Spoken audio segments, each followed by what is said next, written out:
The principles of relative dating, lesson 2.4. Where's a good place to see geology? The southwestern United States is a fantastic place to see geology. The arid climate means that the rocks are not covered by vegetation. In many places, especially the national parks, the formations are fantastic. The rocks themselves are very interesting. The principles discussed below are easily seen around in the Southwest or in the Billings, Montana area too. Relative age dating. And no, that does not mean that you date your cousin. No. Early geologists had no way to determine the absolute age of a geological material. If they didn't see it form, well, they couldn't know if a rock was 100 years old or 100 million years old. What they could do was determine the ages of materials relative to each other. Using sensible principles, they could say whether one rock was older than another. They could also determine when a process occurred relative to those other rocks. The laws of stratigraphy. Sounds important, doesn't it? Yeah. The study of rock strata is called stratigraphy.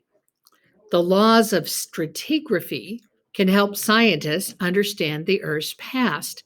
Kids, rock strata, all that means is rock layers. And we can see that, kids, in the rims as we're driving over the bridge. It's beautiful. So stratigraphy is the study of those layers of rock. The laws of stratigraphy are usually credited to a geologist from Denmark named Nicholas Steno. He lived in the 1600s. The laws are illustrated in the figures below. Refer to the figures as you read about Steno's laws below. So kids, Steno's laws and the law of stratigraphy, same thing. Got it? Okay. And then there's pictures. And kids, we can see that the layers are kind of straight across. And the oldest layers are on the bottom and the newest layers are on top. And we can see that here in these rocks, kind of like our rims. And then, kids, what happens in letter B? Letter B, something happens and we get this sunken part, but you can see, kids, from the colors that on either side, those rocks used to be together. So kind of makes you go, I wonder what happened. The law of superposition. Who was asking about the law of superposition? Okay, are you ready? This is embarrassing. Superposition refers to the position of rock layers and their relative ages. Now, kids, relative age, is that a specific number? No. Relative age means in comparison with the other rocks, either younger or older. The relative ages of rock are important for understanding the Earth's history. New rock layers are always deposited on top of existing rock layers. Therefore, the deeper layers must be older than the ones closer to the surface. So, kids, where would you find older rocks? At the bottom. And where would you find newer rocks? At the top. And does that just make anybody else want to go, duh? Yeah? Okay. Yes.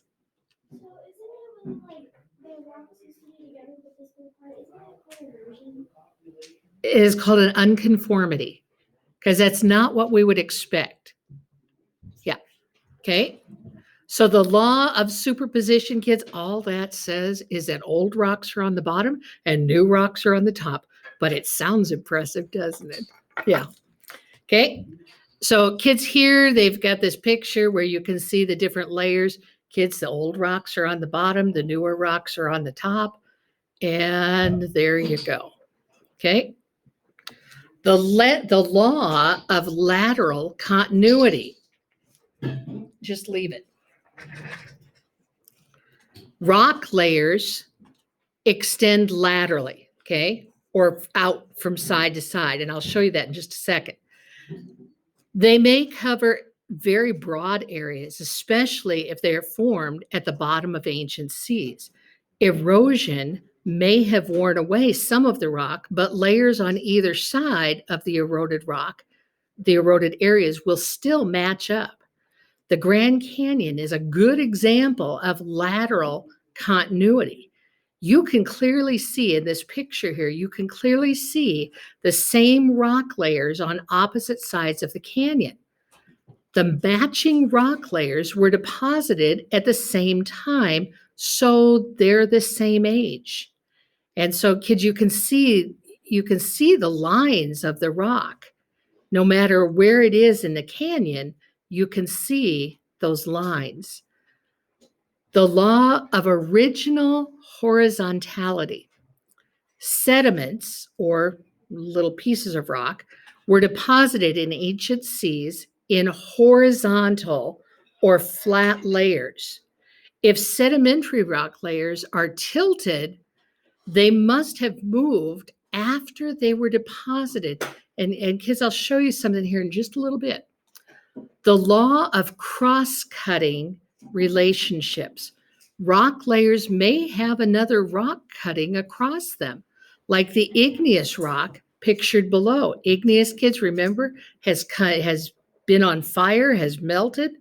Okay, kids, which rock is older? To determine this, we use the law of cross-cutting relationships. The cut rock layers are older than the rock that cuts across them, which makes sense. Okay. Oh, look at that. Isn't that beautiful?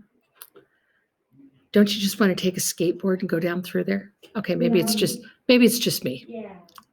Okay, cross-cutting relationships in rock layers. The rock layers at the bottom are cut off of the rock layers that are higher up. Which layers are older and which ones are younger? So kids, it says the rock layers at the bottom are cut off by the rock layers that are higher up. So kids, it looks to me like these rock layers up here towards the top have cut into the rock layers deeper down. So kids, which ones are the older rocks? Deeper down. Okay. And those that are going kind of up are newer. Okay.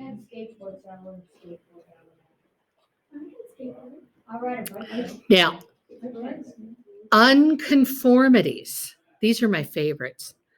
Geologists can learn about a lot about Earth's history by studying sedimentary rock layers.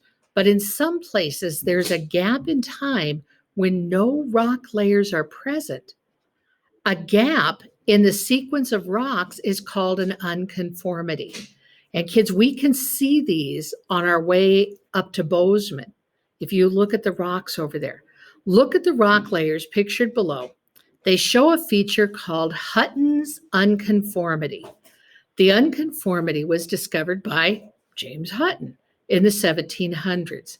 Hutton saw that the lower rock layers are very old and the upper layers are much younger. There are no layers in between the ancient and the recent. Hutton thought that the intermediate rock layers eroded away before the more recent rock layers were deposited. Do you think that's possible, kids? Yeah. Sure. Yeah. Okay. Hutton's discovery was very important to geology. Hutton determined that the rocks were deposited over time and some were eroded away. Hutton knew that deposition and erosion are very slow. He realized that for both to occur would take an extremely long time. And this made him realize that Earth must be much older than people thought. This was really a big discovery for his time. It meant that there was enough time for life to evolve gradually. And kids, don't get too caught up in that word evolve. All that means is that it changed. Life changed. That's why. Doesn't life always change? Everybody kept saying that it was independent. Yeah. Much older than we thought. Yeah, maybe not. So kids, then we've got the summary here. We've got the review questions and the vocab, which I've already sent to you. We've got the explore more questions. Kids, answer these questions in your virtual notebook. I probably need to put them in there, don't I?